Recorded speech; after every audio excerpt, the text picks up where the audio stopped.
to the HaneyBiz Project with host Mark Haney. All right. Welcome back to the HaneyBiz Project, brought to you courtesy of my buddies, the solar experts at Sun Systems Technologies. I'm Mark Haney, and I am proud to introduce to you the first guest ever on the HaneyBiz Project. He is the California kid and my close friend, Mr. Urijah Faber. How you doing, Urijah? Doing great, brother. That's funny. You just mentioned your sponsor.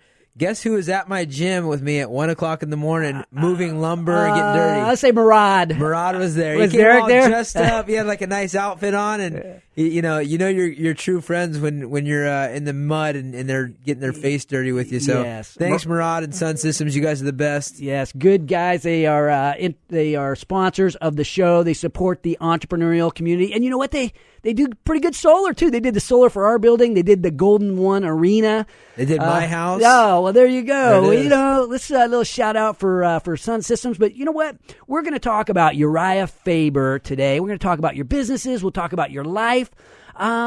Most people don't know you personally. We know of you. Who is Urijah Faber? Oh man, well, I mean that's a broad question.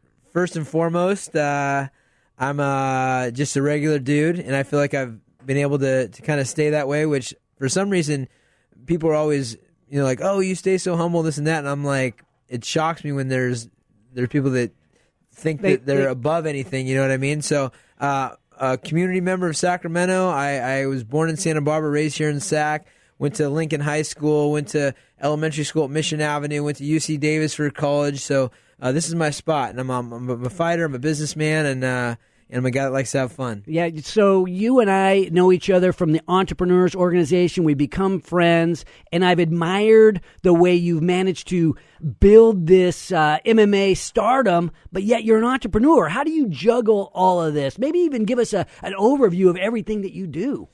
First and foremost, I've had, it's always... I have a buddy who started a big business, and I talked to him about a business proposition. He's like, yeah, man, anything you touch turns to gold. Yeah. I mean, he doesn't see all the failures, obviously. He only sees the ones that have made it. But it's just been fearless and being a guy that has an idea and finds a way and then surrounds himself with the right people.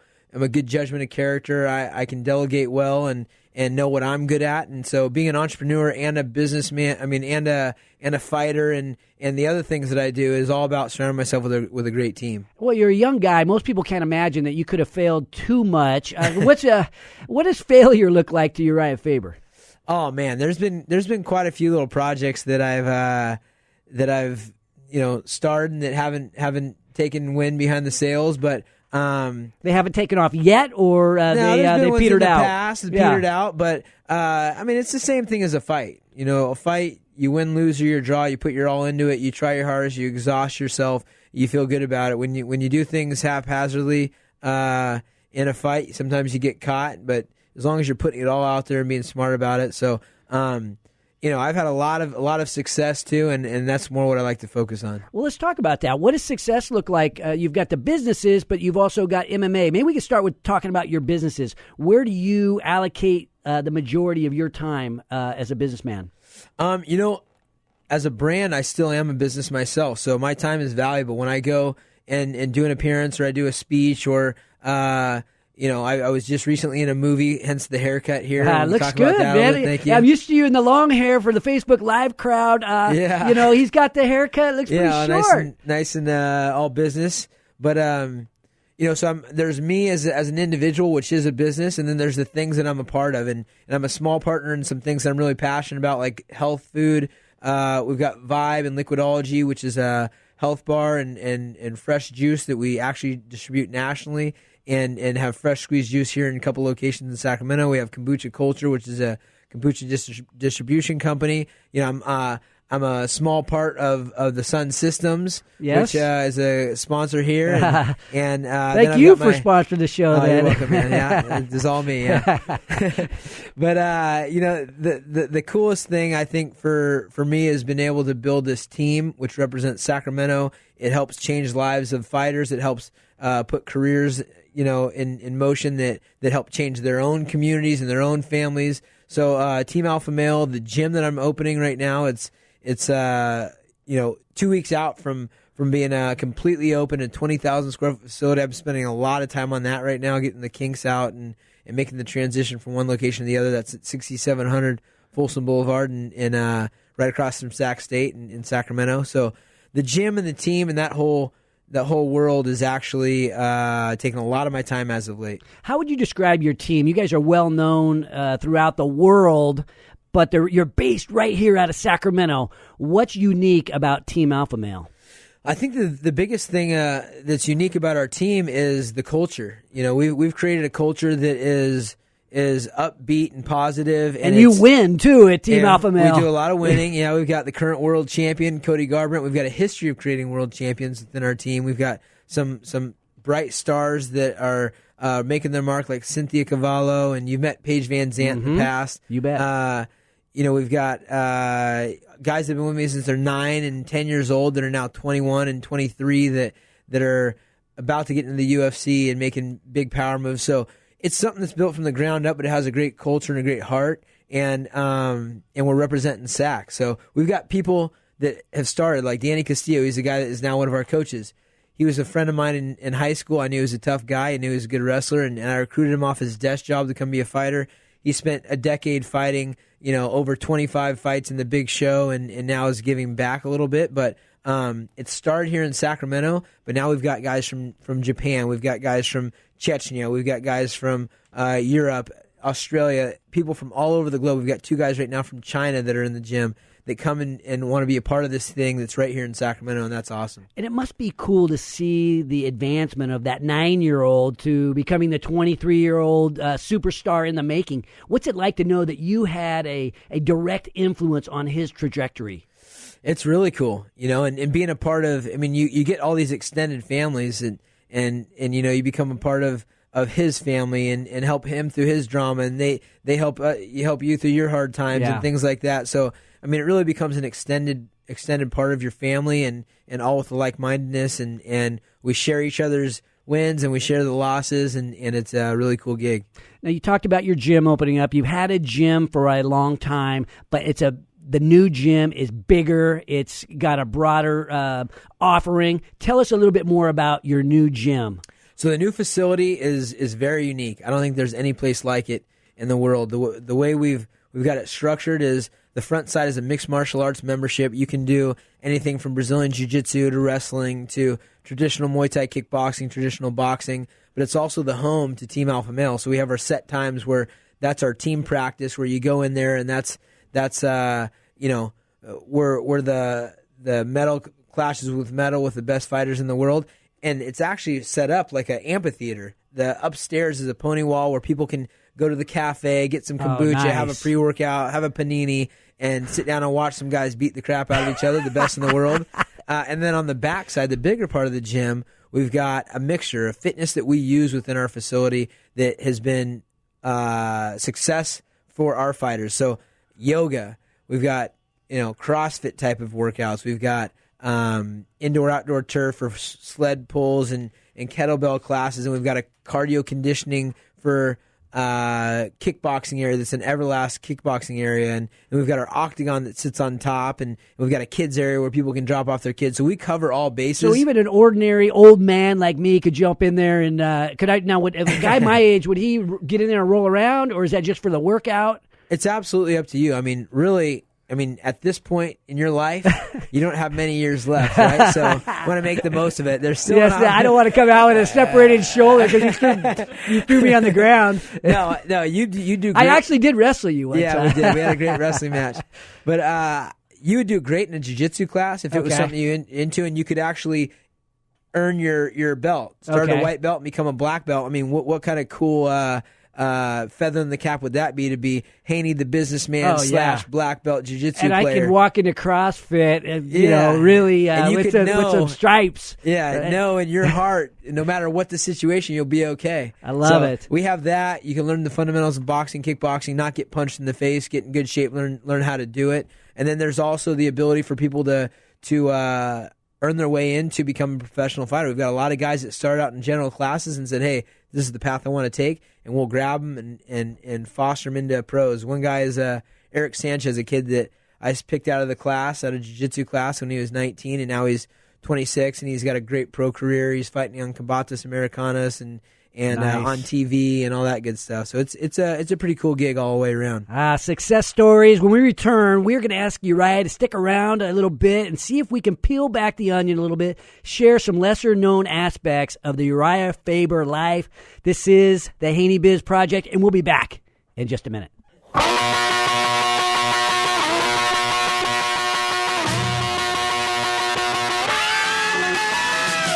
And now, back to the HaneyBiz Project with investorpreneur Mark Haney. Welcome back to the HaneyBiz Project, brought to you courtesy of my buddies at 5 Star Bank, the Entrepreneurs Bank. I'm Mark Haney, and I am rejoined by one of the coolest guys in Sacramento. He's the one and only California kid, Urijah Faber, in the house right here on my first show on iHeart. Thanks for joining me, Urijah. This is the second first, by the way. I was the Yes. first show, and now I'm the... We got to keep that tradition. No doubt. We go to the next level. Yes. I'll be the first guy there. You got to promise me that. No doubt. It's you've got it in writing. Remember the little people. Will do. We've been talking about all of your businesses, and you're also an MMA superstar. But last night, and even in recent weeks, you've been stuck down there doing construction, where you're not really a construction guy, right? Yeah, I mean, I wouldn't call it construction. I'm doing the grunt work, because that's what I have the skill to do.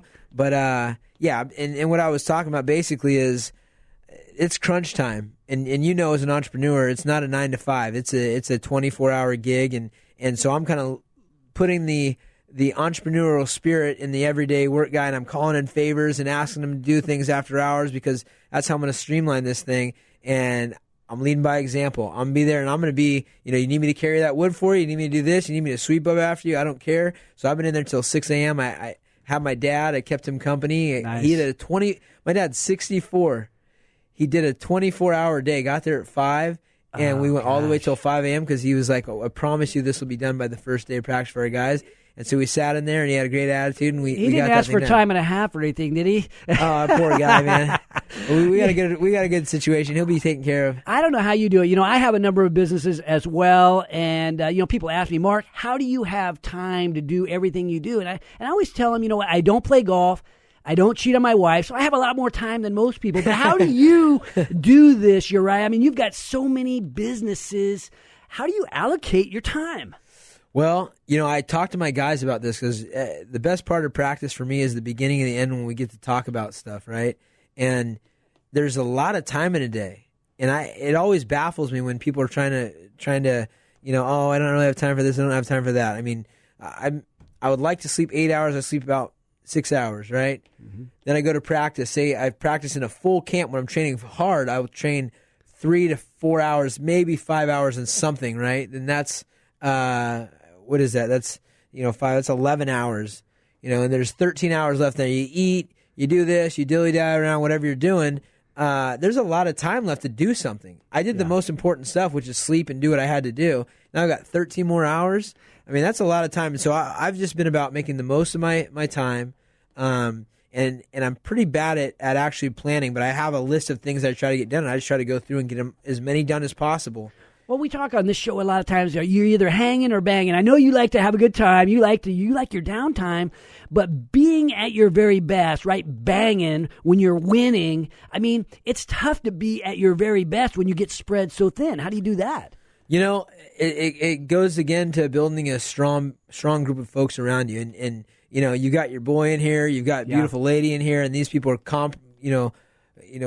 capable and competent I would be people. Nowhere without these two or right, the rest exactly. of my team. Yeah. So that building that team is important, and leaning on them, and like I said, leading example, doing your part, because the worst thing is when somebody's asking you to do something and they're not doing anything themselves, right? So I build strong teams around me. I make sure that we have aligned visions, and everybody feels like they're getting treated with respect and fairly, and that's how I accomplish a lot. One of the things that I think is important for winning is doing what you love, what you're gifted at. It's so much more fun. It's so much easier to be banging when you're doing that. But there's things that you're not. No one's great at everything. What are you lousy at that you have to dish off?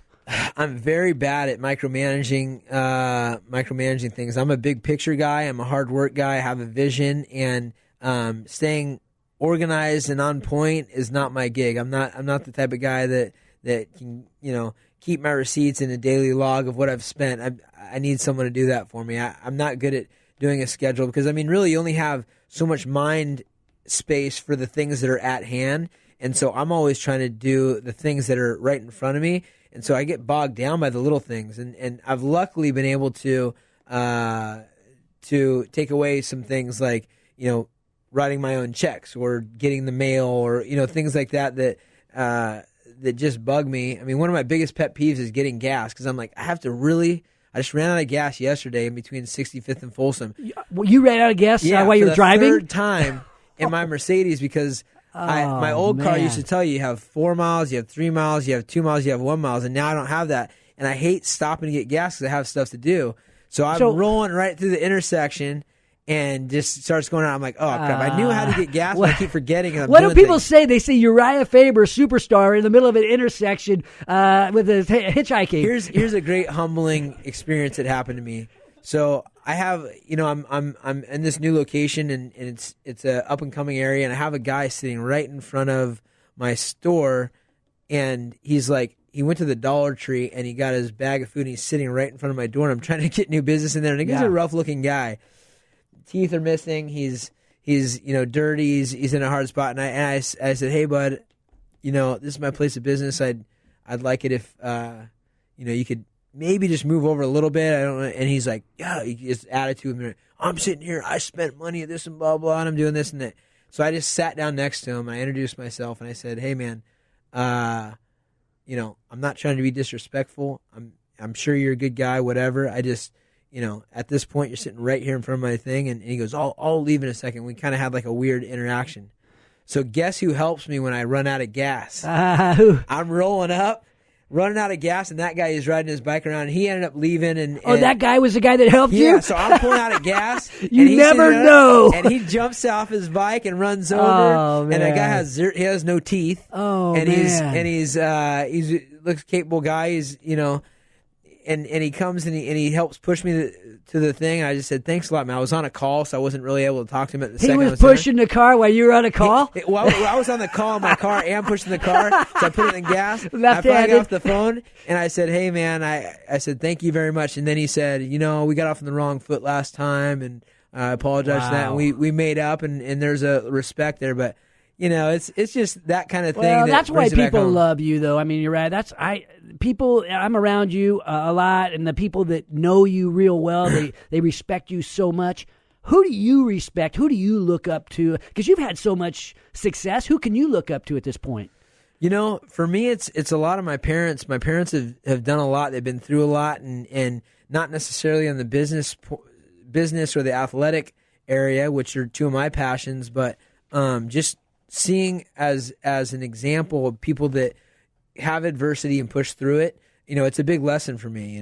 We've gone through a lot with our family, not different than any other family. We all go through stuff, right? You had your son shot in war, and you've had this or that or whatever the case. We have these things, and to see the way my parents have reacted and bounced back and taught us about hard work and being someone that bounces back has really been something that's helped me out a lot. Well, you're an incredible family man. You're so close with your family, but how old are you now? You're mid-30s, and you don't have an immediate family. You don't have a downline I like that yet. You cut me off there on the age. Thanks. Mid-30s-ish? Yeah, mid to upper 30s. You're right. And retired? Yeah, retired. So, no, luckily for us men, there's no biological clock. Yeah. So. That time will come very soon for me. I'm sure I would love to have a family, but the biological clock is not ticking over here. I'm just chilling, getting, gathering my eggs in a basket before I go on that trail. I love it. Okay, can we do a quick lightning round with Urijah Faber? Sure. Okay, so this is where you would answer really quickly with just kind of like off the top of your head. And we did this before, and I don't know if I got you in trouble last time. Probably not. Let's try this here. I got a couple questions here. Lightning round with Urijah Faber. Hottest female in UFC? Paige Van Zandt. Love it. Biggest regret? No regrets. No regrets. Not even a one letter. I love it. I love it. Your secret crush. Man, I don't have time for any crushes, unfortunately. And you don't keep secrets, right? No, some of these internet, Instagram chicks, I'd have to look at. There's a couple of good ones. I'd have to point them out because I more recognize them than. I mean, because okay, so give me one. No one famous. Yeah, what's it like to be Urijah Faber? Oh man, it's busy and just normal. You know, I do have a little sanctuary at the end of every day where I'm by myself. I enjoy that, but there are people coming at me at all angles, not necessarily fans, but just people in my world, business, et cetera, et cetera. So it's busy. Last time you got nervous? Geez. You don't get nervous, do you? Do you get nervous? Not that I can remember, but I'm sure I've been nervous some way or shape or form. All right, describe Conor McGregor. The fighter. He's real. Conor McGregor, the entertainer. He's a crack up. All right. So what are your thoughts about what's happening right now in our hometown of Sacramento? Man, I'm so excited, man. I just spoke with Mike Heller yesterday about his ice block project that he's doing. We've got the rail yards. We've got the new arena that went in. We've got all these things that are happening. I've got my gym happening. We've got Curtis Park that's happening with Paul Petrovich, who has been on this show as well. You bet. And Sacramento is a blank slate, and I feel like people are really stepping up and realizing what a cool place we have. We've got that little amphitheater on the river. We've got a lot of cool things happening. So I'm excited. The whole area where I am, the whole like segue from 65th Street and Folsom is right off of Sac State. I feel like that could be a little hub for like an off-campus college area, and it's at the end of East Sac, on the end of Arden area, and I'm excited about the city doing good, and I think we're on the trajectory to be one of the best cities on the planet. One of the best cities on the planet, from one of the best guys on the planet, Urijah Faber. I want to thank you for joining us today. Thank you for what you do for the sport of MMA, but also what you do for the entrepreneurial community right here in our hometown. When we return, we'll bring back on Marcus and Caroline, and we're going to talk a little bit more about what the HaneyBiz Project is all about. Join the revolution at HaneyBiz.com. This is the HaneyBiz Project.